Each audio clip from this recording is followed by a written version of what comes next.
വന്നു. കിളിയിലകപ്പെട്ടിരിക്കുന്ന ഒരു മാനിനെ നബി കണ്ടു.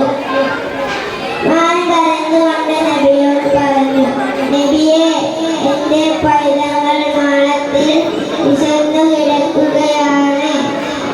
അവർക്ക് പാല് കൊടുത്ത് ഞാൻ തിരിച്ചു വരാം. അതിന് സമ്മതിച്ചു. ആ അറാബി ഉടനെ മാനെ ഓടിപ്പോയി കുട്ടികൾക്ക് പാല് കൊടുത്ത് തിരിച്ചു വന്നു. ഇത് കണ്ട്